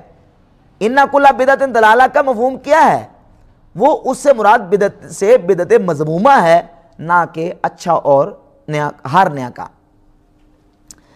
حضرت سیدنا عثمان غنی رضی اللہ عنہ کا دور آیا تو انہوں نے جمعے کی دوسری اذان شروع کر دی۔ صحیح بخاری حدیث کا نمبر 915۔ امر بہ عثمان بن عفان حین کثر اہل المسجد، تو انہوں نے پہلی اذان دوسری اذان کا حکم دیا لوگوں کو کہ دوسری اذان بھی دی جائے۔ اب ایک میں غیر مقلد کا مسئلہ سن رہا تھا تو اس نے کہا جی وہ جو اذان تھی وہ مقام زہرہ پر باہر دی جاتی تھی وہ بدعت نہیں ہے۔ یا دوسری تو تھی نا، مسجد کے اندر ہو یا مسجد کے باہر ہو، دوسری تو تھی نا۔ کیا دوسری اذان رسول اللہ صلی اللہ علیہ وسلم نے دلوائی ہے؟ نہیں دلوائی۔ جب حضور نے نہیں دلوائی تو جو کام اللہ کے نبی نے نہیں کیا وہ بدعت ہے، تو یہ تو بدعت بنتا ہے۔ اور پھر اس پر صحیح حدیث موجود ہے، حضرت عبداللہ بن عمر سے جب پوچھا گیا، جب بات کی گئی جمعے کی اذان کے والے سے، تو مصنف ابن ابی شیبہ جلد 2 صفحہ 78 پہ الاذان الاول یوم الجمعۃ بدعۃ، عبداللہ بن عمر کہتے ہیں جمعے کی اذان پہلی کیا ہے؟ بدعت ہے۔ پہلی سے مراد یعنی جو وقت کے اعتبار سے پہلی ہے، جو لوگوں کو جمع کرنے کے لیے، یہ کیا ہے؟ بدعت ہے۔ تو یہ تو بات واضح ہوگی کہ بدعت ہے۔ کون سی بدعت ہے؟ بدعت مذمومہ یا محمودہ؟ اگر تم کو ہر بدعت گمراہی ہے تو بدعت ہونا تو اس کا واضح ہو گیا عبداللہ بن عمر کے فتوے سے۔ اب بدعت کی تقسیم کیے بغیر صحابہ کو بدعتی ہونے سے نہیں بچا سکتے، تقسیم کیے بغیر بدعتی ہونے سے نہیں۔ اور اگر تم تقسیم نہ کرو اور پھر یہ نہیں کرتے، اور یہ غیر مقلد خصوصاً جو ہے نا یہ کہہ لیتے ہیں کہ صحابہ بدعتی ہیں۔ اب یہ فتاوی الحدیث اٹھا کے دے، اس میں لکھا ہے، اس نے جونا گڑی کا قول نقل کیا، وہ کہتا ہے کہ عثمان کی یہ بدعت ہے، عثمان کی بدعت ہے، اور بدعت عمری اور دیگر اس طرح کہتے ہیں۔ فتاوی سلفیہ اٹھا کے دیکھیں مولوی اسماعیل سلفی کا، اس نے لکھا ہے کہ جو داڑھی شریف کو مٹھی میں پکڑ کے زائد کٹوانے والا عمل عبداللہ بن عمر کا عمل، یہ سنت رسول کی صریح خلاف ہے۔ ابن تیمیہ نے اقتضاء الصراط مستقیم میں لکھا ہے کہ حضرت عبداللہ بن عمر جو ان مقامات پہ نفل پڑھتے تھے جہاں حضور علیہ الصلوۃ والسلام نے اتر کے نماز پڑھی ہے عمرے کے دوران، سفر کے دوران، تو وہ کہتا ہے کہ بالہوا مما ابتدا، یہ تو عبداللہ بن عمر کی بدعت ہے۔ تو وہ کیا گزرتے ہیں؟ تو ایسے محب ہوں تو پھر دشمنوں کی ضرورت ہے نہیں۔ پھر عبداللہ بن سبا یہودی کا کام تو سارا ہو رہا ہے جو اس نے کیا تھا صحابہ کے خلاف۔ تو الحمدللہ اگر صحابہ کا دفاع کرتے ہیں تو اہل سنت و جماعت کرتے ہیں کہ ہم صحابہ کو بدعتی نہیں سمجھتے، ان کے جو معمولات ہیں، جو انہوں نے معاملات کیے ہیں، وہ بدعت مذمومہ نہیں تھی، اس اعتبار سے کہ وہ نیا ہے اس پر بدعت کا لفظ بولا گیا ہے۔ الاذان الاول یوم الجمعہ بدعت کہا گیا ہے، اور نماز تراویح بدعت کہا گیا ہے، صلاۃ الضحیٰ بدعت کہا گیا ہے، لیکن یہ بدعت مذمومہ نہیں ہے، اچھا کام تھا اور اس میں کوئی برائی نہیں تھی، نیک عمل تھا، لہذا وہ بدعت مذمومہ نہیں ہے، اور جو بدعت کے بارے میں احادیث وعید کی ان کا یہ مستحق نہیں ہے۔ اس کے ساتھ اگلی حدیث جامع ترمذی حدیث نمبر 2677 اور ابن ماجہ حدیث نمبر 209، امام ترمذی نے اس کو حسن کہا ہے۔ وہ حدیث ہے کہ نبی کریم علیہ الصلوۃ والسلام نے ارشاد فرمایا، من ابتدع بدعۃ دلالۃ، کلمات پہ غور کریں ذرا، من ابتدع بدعۃ دلالۃ، جس نے کوئی گمراہی والی بدعت ایجاد کی۔ کون سی؟ ہر بدعت ہی گمراہی ہے، تو بدعت کے ساتھ دلالت کی شرط کیوں لگائی گئی؟ بدعت کے ساتھ دلالت کی قید کیوں لگائی گئی؟ تو بدعت کے ساتھ دلالت کی قید لگانا یہ بدعت محمودہ کو نکالنے کے لیے ہے، کہ وہ جو اچھی ہے وہ نہیں، بدعت دلالت، جو گمراہی کی بدعت ہے، جس نے گمراہی کی بدعت ایجاد کی، لا یرضا اللہ ورسولہ، جو اللہ رسول کو راضی نہیں کرتی، تو کان علیہ مثل آثام من عمل بہا، تو فرماتے ہیں جس نے اس پر عمل کیا ان تمام کا گناہ اس بدعت طریقہ ایجاد کرنے والے پر ہوگا، اور اس کے گناہ سے ان لوگوں کے گناہ سے کوئی کمی نہیں ہوگی۔ تو یہ بدعت کے ساتھ دلالت کا لفظ جو ہے یہ بھی اس بات کو واضح کرتا ہے کہ جو گمراہی والی بدعت ہے، بدعت دلالہ ہے، بدعت مذمومہ ہے، مذمت اس کی ہے، جو اچھا نیا کام ہے اس کی مذمت نہیں ہے۔ مستدرک حاکم کی حدیث میں پہلے بھی پیش کر سکا ہوں، یہ ایک مستقل دلیل کے طور پر بھی آتی ہے، اس لیے میں دوبارہ پڑھ دیتا ہوں۔ سیدنا عبداللہ ابن مسعود رضی اللہ تعالیٰ فرماتے ہیں، مستدرک حاکم جلد 3 صفحہ 284، حدیث کا نمبر 4465، امام حاکم نے بھی اس کو صحیح کہا ہے اور حافظ ذہبی نے بھی اس کو صحیح کہا ہے۔ مسند ابی داؤد الطیالسی کی حدیث نمبر 283 ہے، اس میں بھی یہ روایت موجود ہے۔ حضرت عبداللہ ابن مسعود فرماتے ہیں، ما رآہ المؤمنون حسنا فہو عند اللہ حسن، جس کو مومن اچھا تصور کرتے ہیں، جو مومنین کے ہاں اچھا ہے، فہو عند اللہ حسن، وہ اللہ کی بارگاہ میں بھی کیا ہے؟ اچھا ہے۔ تو اب یہ حدیث بھی اس بات کو واضح کرتی ہے کہ جس کو اہل ایمان اچھا کہیں، علماء، فقہا اور اسلاف، ماہرین کتاب و سنت جس کو اچھا کہہ دیں وہ کیا ہے؟ اچھا ہے۔ کم از کم اس سے استحباب ثابت ہوتا ہے کسی کام کا کہ وہ کام کیا ہے؟ مستحب ہے۔ ہم اس کو فرض و واجب نہیں سمجھتے، لیکن کم از کم اس کا استحباب ثابت ہوتا ہے۔ علماء امت، بزرگان دین نے کوئی کام کیا ہو، اور وہ شخصیات جو امت کے ہاں مسلمہ شخصیات ہیں، محدثین، علماء، فقہا، تو ان کے اس کام کرنے سے جو کتاب و سنت کے خلاف نہیں ہے، تو ان کے کرنے سے کم از کم اس عمل کا استحباب ثابت ہو جاتا ہے۔ اس حوالے سے اور بھی بہت ساری احادیث اور روایات موجود ہیں، میں اسی پر اختصار کر کے ان 5-6 احادیث کو جب ہم تطبیق دیتے ہیں، مطابقت کرتے ہیں، تو بدعت کی تقسیم کیے بغیر کوئی چارہ نہیں ہے۔ بحمد تعالیٰ ان سے بالکل یہ بات واضح ہوتی ہے کہ اچھی اور بری یہ بدعت کی تقسیم موجود ہے۔ اگر یہ نہ کریں تو احادیث آپس میں ان کا تعارض لازم آتا ہے اور ٹکراتی ہیں، اور پھر اس کا نتیجہ نہیں نکل سکتا، نتیجہ یہی نکلتا ہے کہ بدعت کی تقسیم ہے۔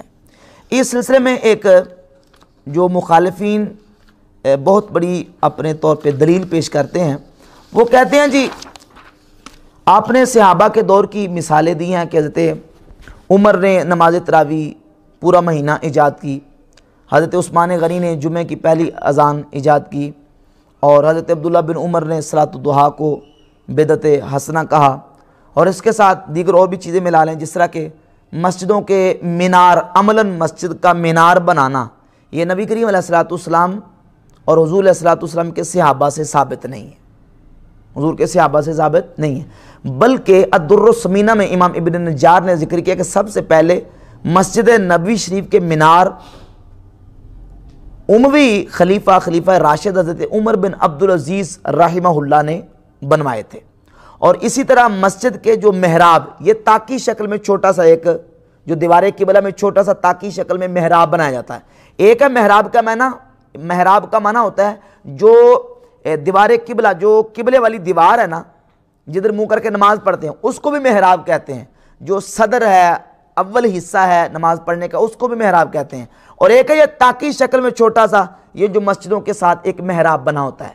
یہ جو محراب ہے یہ سب سے پہلے حضرت عمر بن عبدالعزیز نے بنوائے ہیں. امام ابن حجر اسقلانی نے بھی لکھا ہے، امام بدر الدین عینی نے عمدۃ القاری میں لکھا ہے، اور الارشاد الساری میں امام احمد قسطلانی نے بھی یہ بات ذکر کی ہے کہ سب سے پہلے یہ تاکی محراب جو ہے یہ حضرت عمر بن عبدالعزیز نے بنوائے ہیں. تو یہ سارے کام نبی کریم علیہ الصلوۃ والسلام نے نہیں کیے بلکہ صحابہ اور تابعین کے دور میں ہوئے. تو وہ کہتے ہیں یہ بدعت نہیں ہے جی. اچھا کیوں نہیں ہے؟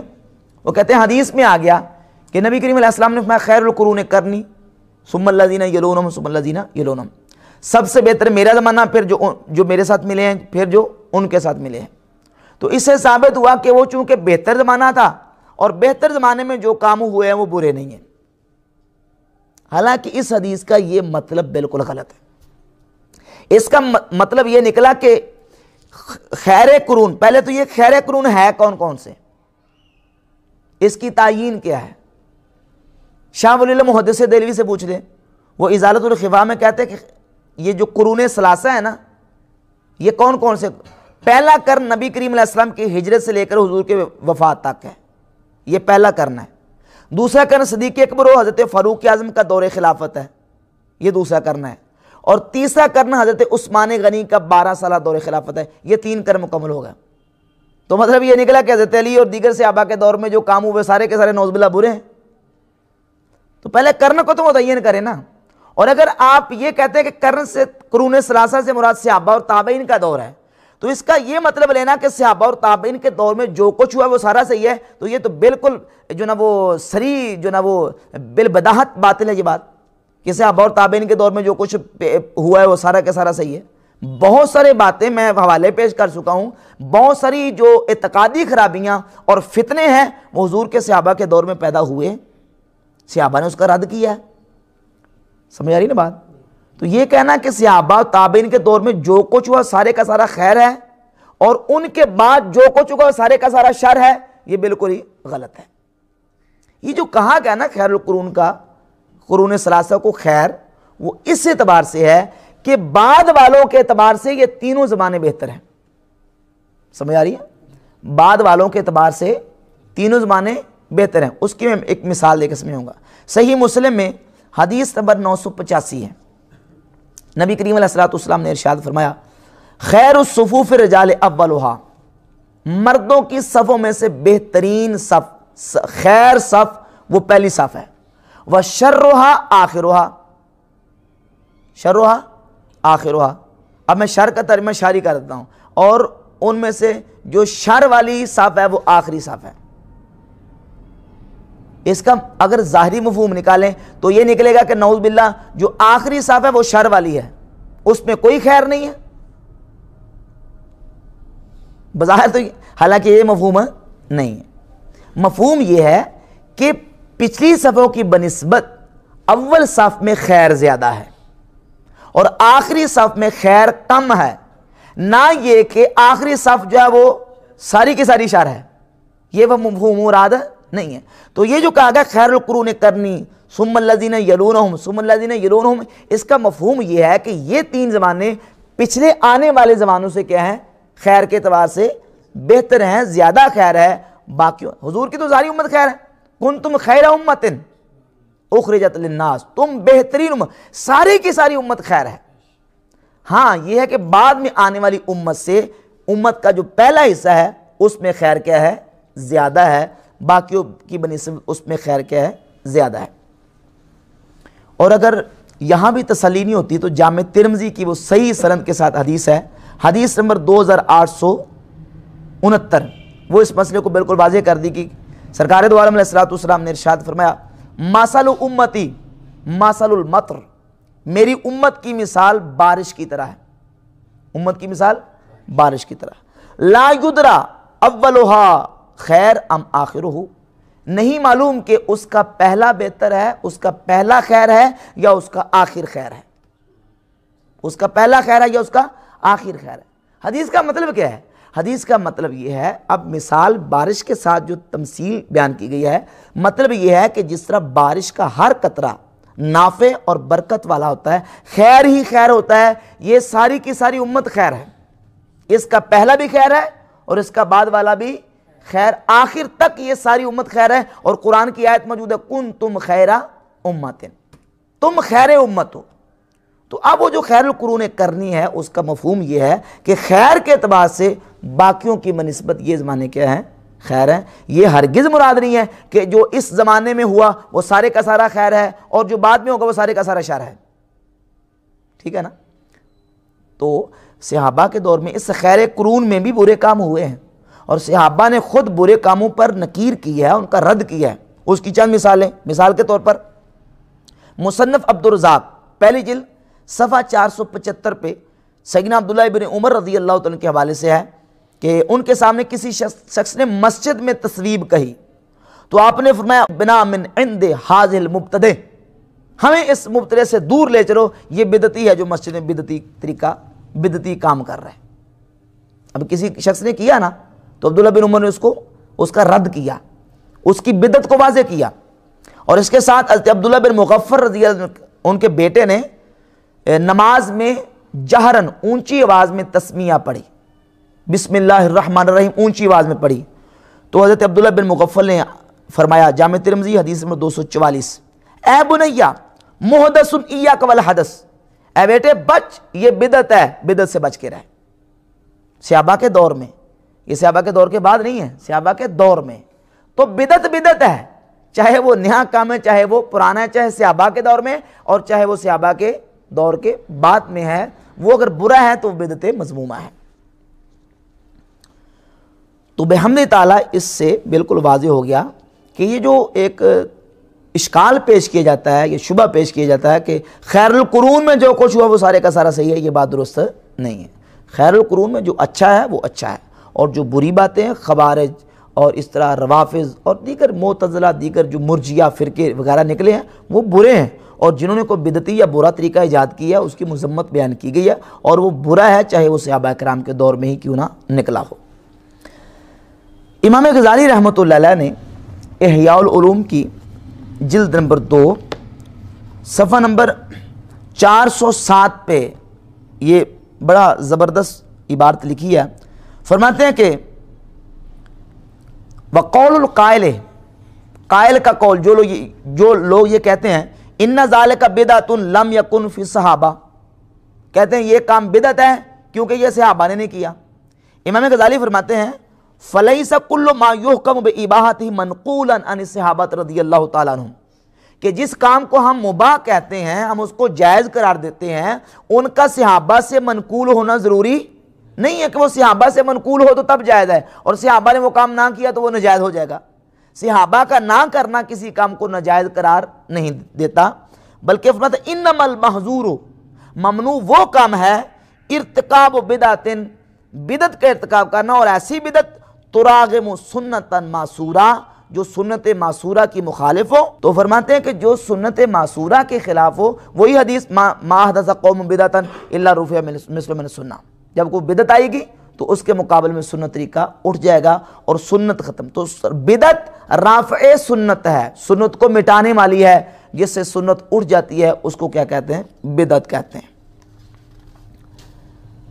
اچھا جی، اس کے ساتھ ایک اور شبہ جو پیش کیا جاتا ہے وہ بھی عامات الورود، اور آج کل سوشل میڈیا پہ جو نا وہ اس کو بڑا ہائی لائٹ کیا جاتا ہے اس شبے کو، کہ جامع ترمذی میں حدیث ہے سیدنا عبداللہ ابن عمر رضی اللہ تعالیٰ عنہ کے سامنے کسی شخص نے چھینکا تو چھینکنے والے نے کہا الحمدللہ والسلام علی رسول اللہ، تو حضرت عبداللہ بن عمر رضی اللہ تعالیٰ عنہ نے فرمایا کہ میں بھی یہی کہتا ہوں، لیکن اللہ کے رسول صلی اللہ علیہ وآلہ وسلم نے ہمیں ایسا نہیں سکھایا، اللہ کے رسول نے ہمیں ایسا نہیں سکھایا۔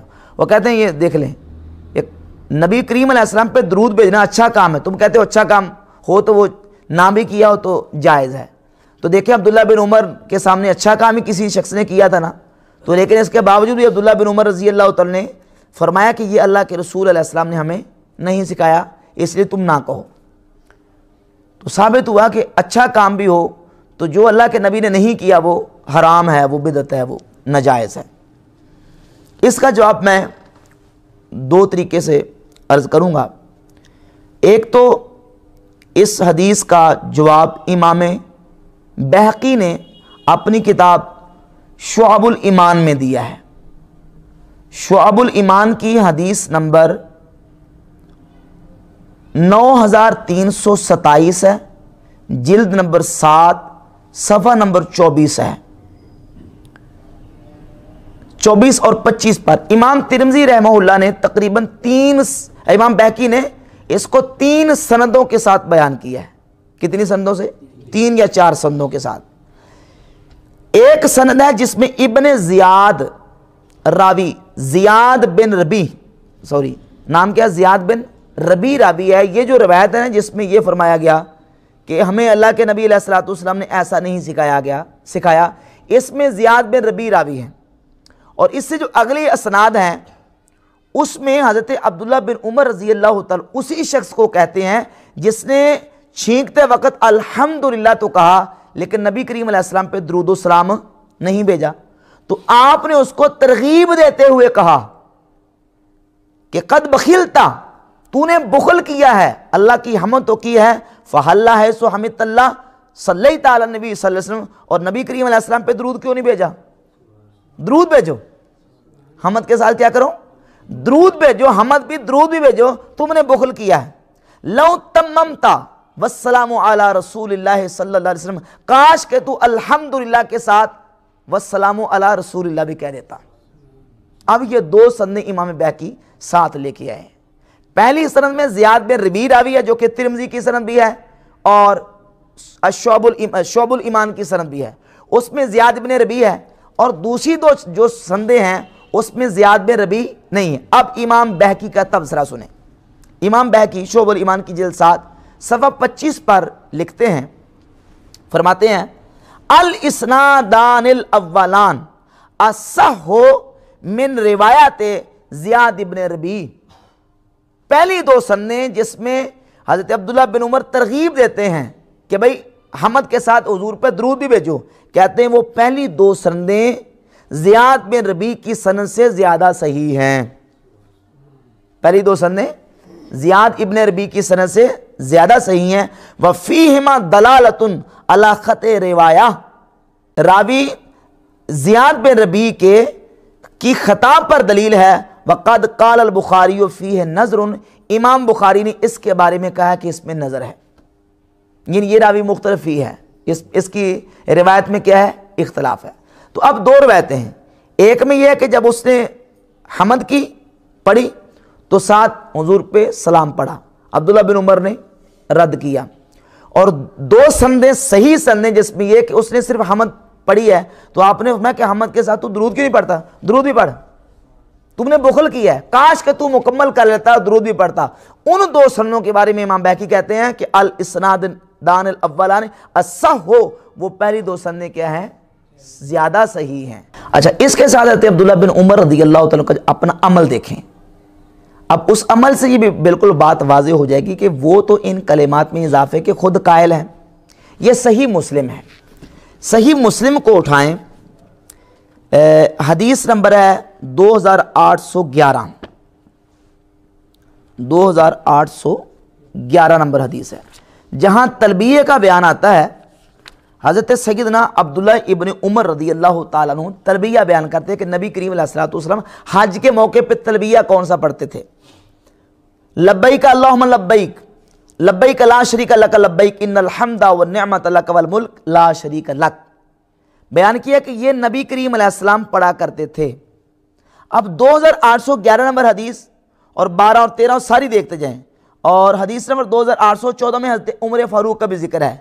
فرماتے ہیں کان عبداللہ ابن عمر یزید فیہا، عبداللہ بن عمر اس تلبیہ میں اپنی طرف سے لفظ زیادہ کرتے تھے، اپنی طرف سے لفظ کون سے لفظ؟ لبیک لبیک وسعدیک والخیر خیر بیدیک لبیک والرغباء الیک والعمل. یہ کلمات عبداللہ بن عمر اپنی طرف سے تلبیہ میں زیادہ کیا کرتے تھے. حضور نے نہیں سکھائے, سرکار نے تعلیم نہیں دی, اپنی طرف سے کلمات کا اضافہ کرتے تھے. تو وہ تو کلمات میں اضافے کے خود قائل ہیں.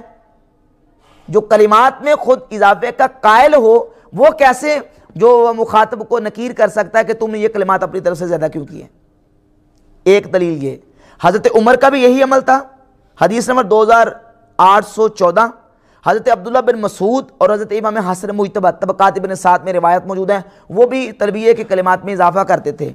اور ساتھ ہی ہم تشہد پڑھتے ہیں, اور تشہد نماز میں وہ کلمات ہیں کہ عبداللہ بن مسعود رضی اللہ عنہ فرماتے ہیں کہ حضور نے مجھے اس طرح سکھایا جس طرح قرآن کی آیت سکھاتے تھے.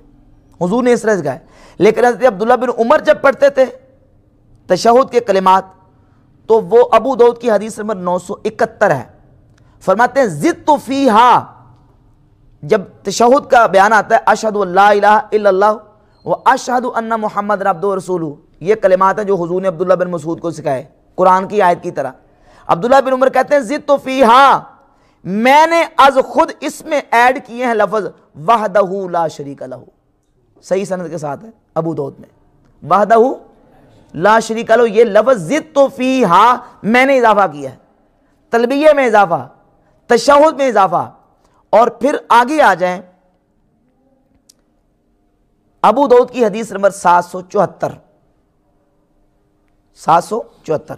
ایک شخص نے نبی کریم علیہ السلام کے سامنے چھینکا. اب حضور نے تعلیم کیا دیا ہے کہ جب چھینکا ہے تو پڑھو الحمدللہ یا الحمدللہ رب العالمین, الحمدللہ علی کل حال. اب اس شخص نے کیا کیا, اس نے پڑھا الحمدللہ حمدن کثیرن طیبن مبارکن فی. سرکار کے تعلیم دیے بغیر اپنی طرف سے اللہ کی حمد و ثنا کے کلمات کہے. تو اللہ کے نبی علیہ السلام نے جب کلمات سنے, پوچھا کہ یہ کلمات کس نے چھینکتے وقت کہے ہیں؟ تو اس شخص نے ڈرتے ڈرتے عرض کی کہ حضور میں نے کہے ہیں. تو نبی کریم علیہ السلام نے فرمایا تیرے یہ کلمات سیدھے اللہ کے عرش کے نیچے جا کے رکے ہیں. صحیح سند کے ساتھ حدیث ہے, حضور نے اس کی تعریف کی ہے. تو معلوم ہوا اچھے کلمات کا, ذکر اللہ کا, درود کا اضافہ صحابہ کے نزدیک حرام نہیں تھا, وہ تو اس کو جائز سمجھتے تھے.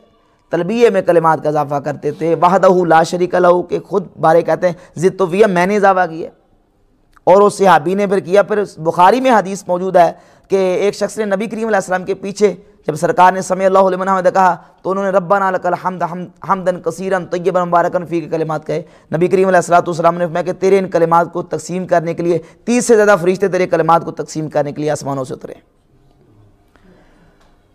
تو معلوم ہوا کہ عبداللہ بن عمر رضی اللہ عنہ کے حوالے سے وہ روایت جو پیش کی جاتی ہے وہ مرجوح ہے, اور وہ سند کے اعتبار سے کمزور ہے, اور اس کا مضمون صحیح حدیث کے مقابلے میں درست نہیں ہے, لہذا وہ قابل عمل نہیں ہے.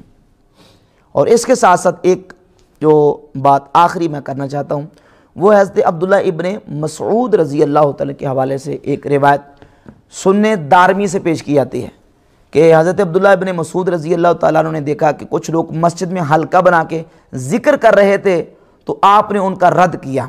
دیکھو اللہ کا ذکر کرنا یہ اچھا کام ہے, لیکن حضرت عبداللہ بن مسعود رضی اللہ تعالیٰ عنہ نے ان لوگوں کو منع کیا اور اس کا رد کیا. تو معلوم ہوا کہ اگر وہ سنت کے مطابق نہیں ہے اور حضور نے وہ کام نہیں کیا تو اگر وہ اچھا بھی ہو تو وہ کرنا جائز نہیں ہے. یہ روایت پیش کی جاتی ہے. تو اس روایت کے حوالے سے میں اس کے 2 جواب پیش کروں گا. ایک تو جواب اس کا یہ کہ اس روایت کی سند میں ایسے راوی موجود ہیں جن پر محدثین نے جرح کی ہے, جس طرح کہ عمر بن یحییٰ. اگر عمر بن یحییٰ ہو تو پھر یہ متروک راوی ہے, اور اگر عمر بن یحییٰ ہو تو اس پر بھی جرح موجود ہے, اور حکم بن مبارک پر بھی محدثین نے جرح کی ہے. اگر علی سبیل تنزل اس روایت کی سند صحیح بھی ثابت ہو جائے تو ایک جواب اس کا یہ کہ یہ روایت اور اثر احادیث صحیحہ کے خلاف ہے. احادیث صحیحہ کون سی؟ صحیح مسلم میں. اچھا, اس روایت سے یہ ثابت ہوتا ہے کہ اجتماع کی شکل میں جمع ہو کر اللہ کا ذکر مسجد میں کرنا یہ جائز نہیں ہے. اکیلے اکیلے کر لیں تو کر لیں، جمع ہو کے ایک جماعت کی صورت میں، قوم کی صورت میں یہ ذکر کرنا جائز نہیں ہے۔ حالانکہ محدثین نے باقاعدہ عنوانات اور چیپٹر قائم کر کے ان احادیث کو کتابوں میں جمع کیا ہے، جس سے یہ ثابت ہوتا ہے کہ نبی کریم علیہ الصلوۃ والسلام نے جماعت اور جمع ہو کے ذکر کرنے کی تعریف فرمائی ہے۔ یہ صحیح مسلم کا امام نووی نے تبویب کی ہے، انہوں نے باب کا عنوان قائم کیا ہے، باب فضل الاجتماع علی تلاوت القرآن و علی الذکر، ذکر اور تلاوت قرآن کے لیے اجتماع کرنے کی فضیلت، ذکر اور تلاوت قرآن کریم کے لیے اجتماع کرنے کی فضیلت۔ اور اس کا ایک باب ہے باب فضل مجالس ذکر، ذکر کی مجلس منعقد کرنے کی فضیلت، اور اس کے تحت وہ احادیث کو لے کے، احادیث وہ ساری لمبی ہو جائیں گی، میں اس میں سے صرف وہ جو خاص حصہ ہے وہ پڑھ دیتا ہوں۔ حدیث نمبر 6839 میں ارشاد فرمایا، اِنَّ لِلَّهِ تَبَارَكَ وَتَعَالَى مَلَائِكَةٌ سَيَّارَةٌ، اللہ کے کچھ فرشتے ہیں جو زمین پہ اترتے ہیں، یبتغون مجالس ذکر، وہ ذکر کی مجلسیں، ذکر کے اجتماعات آ کے تلاش کرتے ہیں۔ فَإِذَا وَجَدُوا مَجْلِسًا فِيهِ ذِكْرٌ، جب وہ ایسی مجلس کو دیکھتے ہیں جس میں اللہ کا ذکر ہو رہا ہوتا ہے، قَعَدُوا مَعَهُمْ، تو ان ذکر کرنے والوں کے ساتھ بیٹھ جاتے ہیں۔ اور پھر پوری ساری آگے حدیث ہے، یہاں اجتماعی ذکر کا ثبوت حدیث سے ملتا ہے۔ پھر اگلی حدیث آپ آ جائیں جو خاص اس حدیث کے جواب میں حدیث بنتی ہے 6853 نمبر، ارشاد فرمائے، مجتمع قوم فی بیت من بیوت اللہ، جب اللہ کے گھروں میں سے کسی گھر میں یعنی مسجد میں لوگ جمع ہوتے ہیں، اجتماع کرتے ہیں، یتلون کتاب اللہ ویتدارسونہ بینہم، اللہ کی کتاب کی تلاوت کرتے ہیں اور اس کا درس دیتے ہیں، الا نازلت علیہم السکینۃ، ان پر سکینہ نازل ہوتی ہے اور ان کو رحمت گھیر لیتی ہے، ڈانپ لیتی ہے، ان کو فرشتے گھیر لیتے ہیں، وذکرہم اللہ فی من عندہ، اور اللہ ان کا فرشتوں کے ہاں ذکر کرتا ہے۔ تو اس سے بھی اجتماع ذکر کا ثبوت ملتا ہے۔ اور حدیث نمبر 6855 میں ہے کہ لا یقعد قوم یذکرون اللہ عز وجل، جب کوئی قوم بیٹھ کے اللہ کا ذکر کرتی ہے تو فرشتے آ کے ان کو گھیر لیتے ہیں۔ کون کرتی ہے؟ قوم یذکرون اللہ، ایک قوم بیٹھ کے اللہ کا ذکر کرتی ہے۔ پتہ چلا کہ اجتماعی ذکر کرنا اس کی حدیث میں تعریف بیان کی گئی۔ اور آخری حدیث اس سلسلے میں 6857 نمبر حدیث، خرج معاویہ علی حلقۃ فی المسجد، اس حدیث میں بھی حلقوں کا ذکر ہے اثر میں، اور صحیح بخاری مسلم کی اس حدیث میں بھی حلقے کا ذکر ہے کہ صحابہ علیہم رضوان ایک حلقہ بنا کے مسجد میں بیٹھے ہوئے تھے، حضرت امیر معاویہ آئے اور آ کے ان کو کہا کہ ما اجلسکم، تمہیں یہاں کس نے بٹھایا؟ تو انہوں نے کہا کہ جلسنا نذکر اللہ، ہم یہاں بیٹھے ہیں تاکہ اللہ کا ذکر کریں۔ حلقہ بنا کے کس لیے بیٹھے ہیں؟ تاکہ اللہ کا ذکر کریں۔ تو انہوں نے کہا کہ اللہ کی قسم کھاؤ کہ تم اس لیے بیٹھے ہو، انہوں نے کہا اللہ کی قسم کھاتے کہ ہم اس لیے بیٹھے ہیں۔ وہ کہتے ہیں میں نے کسی تہمت کی وجہ سے تم سے قسم نہیں لی، بلکہ ایک دفعہ اس طرح ہوا تھا کہ نبی کریم علیہ الصلوۃ والسلام خرج علی حلقۃ من صحابی، حضور بھی اسی طرح اپنے صحابہ کے ایک حلقے کے پاس آئے جو مسجد میں بیٹھے ہوئے تھے، تو حضور نے ان سے پوچھا کہ ما اجلسکم، تمہیں یہاں کس چیز نے بٹھایا؟ تو انہوں نے کہا جلسنا نذکر اللہ ونحمدہ علی ما ہدانا للاسلام، ہم یہاں اجتماع ذکر کر کے بیٹھے ہیں تاکہ اللہ کا ذکر کریں اور اللہ کی حمد و ثنا بیان کریں۔ تو نبی کریم علیہ الصلوۃ والسلام نے ان سے قسم لی، انہوں نے قسم دی تو فرمایا میں نے تہمت کی وجہ سے قسم نہیں لی، بلکہ ابھی بھی جبریل میری بارگاہ میں آئے ہیں اور آ کے اللہ کا پیغام سنایا ہے، ان اللہ یباہی بکم الملائکہ، کہ اے نبی آپ کے صحابہ کے اس عمل پر اللہ فرشتوں میں فخر فرما رہا ہے۔ تو ان صحیح حدیثوں سے اور اس پر کثرت کے ساتھ قرآن و سنت سے عمومی دلائل پیش کیے جا سکتے ہیں کہ اجتماع کر کے اللہ کا ذکر کرنا اور اللہ کی مسجد میں بیٹھ کے اللہ کا ذکر کرنا یہ احادیث صحیحہ کی روشنی میں درست اور مستحب اور اچھا عمل ہے۔ اس پر اگر اس کے خلاف کوئی سند صحیح سے بھی اثر آئے گا تو وہ بھی قابل قبول نہیں ہے، چاہے جائے کہ ایسا اثر آئے جس کے راویوں پر جرح موجود ہے۔